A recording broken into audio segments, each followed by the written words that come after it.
पहले एक सवाल, क्या कोई इंसान पैदाइश से हत्यारा होता है? जवाब है नहीं।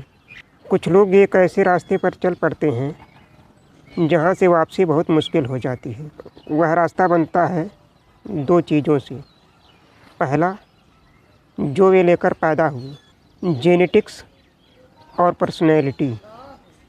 दूसरा, जो उनके साथ हुआ, ट्रॉमा और एनवायरनमेंट। यही है नेचर प्लस नर्चर का सबसे काला इक्वेशन, मतलब प्रकृति और पालन पोषण का सबसे काला समीकरण।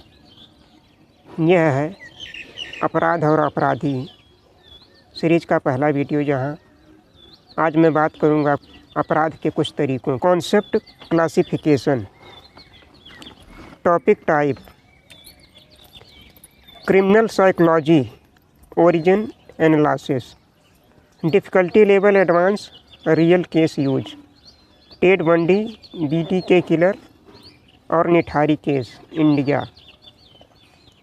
Psychological tools, dark triad, Macdonald triad, एस स्टडी। चैप्टर 1, डार्क ट्रायड मतलब 3 चेहरों वाला शैतान। साइकोलॉजी में डार्क ट्रायड 3 पर्सनैलिटी ट्रेड्स का वह कॉम्बिनेशन है जो किसी इंसान को डेंजरस बनाता है। पहला है नार्सिसिज्म, मतलब मैं सबसे ऊपर हूँ। नार्सिसिस्ट को लगता है कि दुनिया उसके लिए बनी है, दूसरे लोग उसके लिए टूल हैं, इंसान नहीं। सीरियल किलर्स में यह प्रवृत्ति इस रूप में दिखती है। पहला, वे अपने क्राइम्स को मास्टरपीस समझते हैं। दूसरा, पकड़े जाने के बाद भी उन्हें पछतावा नहीं होता, बल्कि इंटरव्यू में वो फेम एंजॉय करते हैं। और तीसरा, टेड बंडी ने अपना खुद का बचाव कोर्ट में किया क्योंकि उसे लगा कि वह सबसे स्मार्ट है।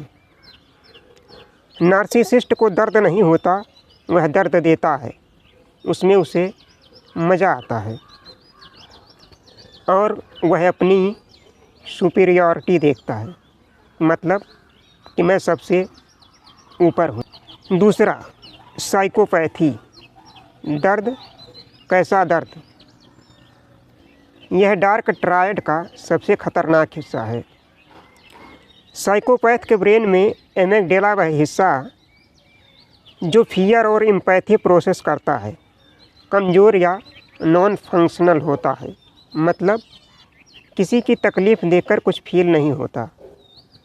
झूठ बोलना उनके लिए जैसे सांस लेना है। रिस्क का डर नहीं, इसीलिए वे वह करते हैं जो नॉर्मल इंसान सोच भी नहीं सकता। बीटीके किलर। डेनिस रेडर ने चर्च का प्रेसिडेंट रहते हुए 10 लोगों की हत्याएं की और घर पर वह नॉर्मल फैमिली मैन की तरह रहता था। बाहर शैतान। साइकोपैथी यही करती है, पैरेलल लाइव्स। और तीसरा, मैकियावेलियनिज्म, मतलब सब एक खेल है। यह ट्रेट है मैनिपुलेशन की कला। चालाक सीरियल किलर हर सिचुएशन को कैलकुलेट करता है। ट्रस्ट कैसे जीतें, शक से कैसे बचें, कैसे सिस्टम का उपयोग करें। सीरियल किलर में यह दिखता है उनके हंटिंग पैटर्न्स में, मतलब कि वह कैसे शिकार को चुनते हैं।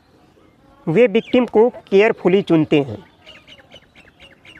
जो मिसिंग हों तो कोई ज़्यादा ना पूछे, जो वनरेबल हों, जो अकेले हों। तीनों मिले तो क्या होता है, ज़रा ध्यान दीजिए। तीनों मिले तो क्या होता है। नार्सिसिज्म में सुपीरियर हूँ, रूल्स मुझ पर लागू नहीं होता। साइकोपैथी, दूसरों का दर्द मुझे फील नहीं होता। तीसरा, मैकियावेलियनिज्म, मतलब मैं इसे प्लान करके बचकर कर सकता हूँ। यह तीनों मिलकर बनाते हैं एक ऐसा इंसान जो हत्याएं करता है, छुपाता है और सोता भी है। चैप्टर 2, चाइल्डहुड ट्रामा, बचपन का वह दर्द जो कभी दिखता नहीं है। डार्क ट्रायड, अकेले काफ़ी नहीं। रिसर्च कहती है एडवर्स चाइल्डहुड एक्सपीरियंसेस, बचपन के बुरे अनुभव। ACE study 1998। जितना ज़्यादा चाइल्डहुड ट्रामा उतना ज़्यादा वायलेंट अडल्ट बिहेवियर का रिस्क। सीरियल किलर्स की लाइफ में लगभग यह हमेशा मिलता है। Macdonald triad, 3 early signs. FBI profiler John Macdonald ने 1963 में आइडेंटिफाई किया कि बचपन के 3 बिहेवियर फ्यूचर वायलेंस की भविष्यवाणी करते हैं। आइए इन्हें देखते हैं। वार्निंग साइंस, चेतावनी के लक्षण क्या होता है। Real example. Warnings, bed wetting, बिस्तर गीला करना लंबी उम्र तक। क्या होता है। एक्सट्रीम एंजाइटी और हेल्पलेसनेस की निशानी। Real example, Ted Bundy, Jeffrey Dahmer दोनों में डॉक्यूमेंटेड। दूसरा, एनिमल क्रूएलिटी, जानवरों के साथ क्रूरता। क्या होता है। एम्पैथी की कमी का पहला प्रयोग, BTK किलर ने बचपन में जानवरों को टॉर्चर किया।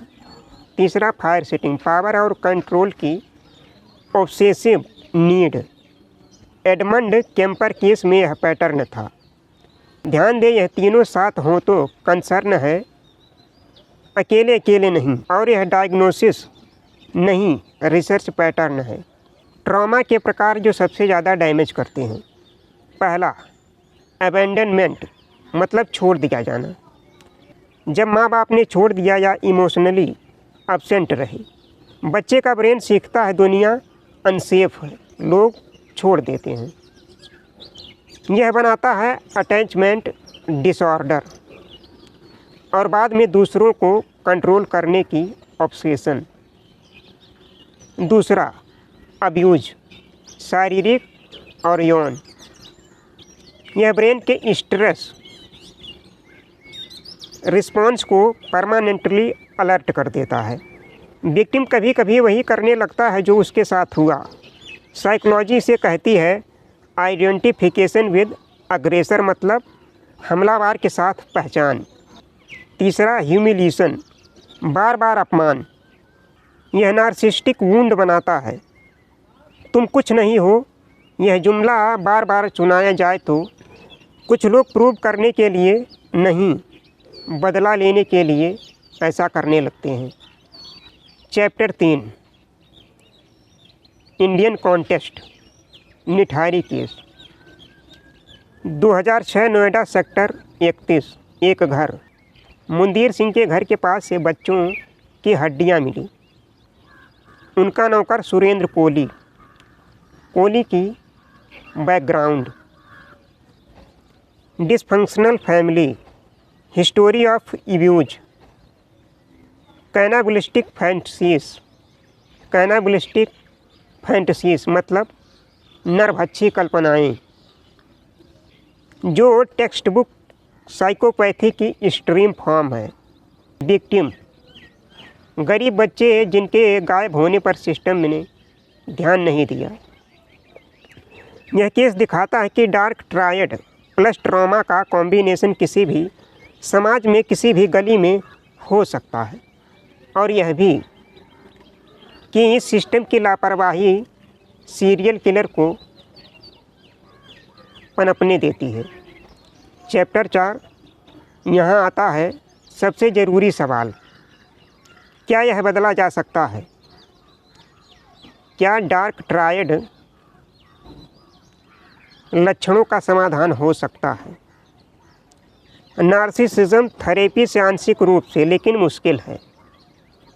साइकोपैथी दिमाग की संरचना में समस्या, ठीक नहीं हो सकता, बस संभाला जा सकता है। मैकियावेलियनिज्म, मतलब सीखा हुआ व्यवहार है सबसे ज़्यादा परिवर्तनशील। चाइल्डहुड ट्रामा का क्या? ये स्टडी कहती है शुरुआती रोकथाम से 70% वायलेंट ट्राइजेक्टरी रोकी जा सकती है। मतलब अगर बच्चे को सही समय पर सुना जाए और सही सपोर्ट मिले तो रास्ता बदला जा सकता है। लेसन फॉर सोसाइटी, समाज के लिए सबक। सीरियल किलर एक अचानक पैदा हुई घटना नहीं है, वह एक प्रोसेस है जो सालों में बनती है, जिसके वार्निंग साइन होते हैं, जिसे सिस्टम, परिवार और समाज नज़रअंदाज करते रहते हैं। आपके लिए टेक अवे, अगर किसी बच्चे में बहुत ज़्यादा क्रूरता, अलगाव या बहुत गुस्सा करना देखें, वह बच्चा बुरा नहीं है, वह एक घायल बच्चा है जिसे हेल्प की ज़रूरत है। जज, आलोचना करने से पहले समझने की कोशिश कीजिए।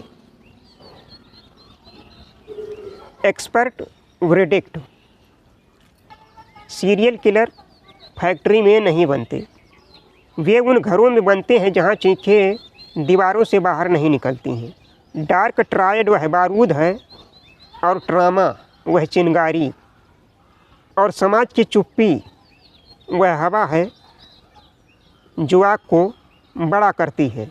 हर मॉन्स्टर की स्टोरी में एक बच्चा है जिसे किसी ने नहीं सुना। Elite crime investigation collective. तो यह था अपराध और अपराधी सीरीज का पहला वीडियो।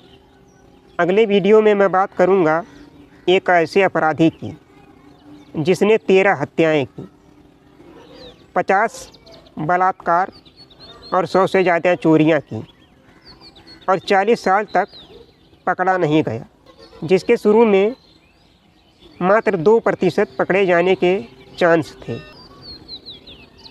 यह वीडियो यहीं ख़त्म होता है, लेकिन अगर आपके दिमाग में अभी भी सवाल घूम रहे हैं तो यही निशानी है कि यह टॉपिक आपको सोचने पर मजबूर कर गया। इसे उस एक दोस्त को भेजिए जो हमेशा पूछता है ऐसा क्यों होता है। तो अगला वीडियो देखना मत भूलिएगा। धन्यवाद।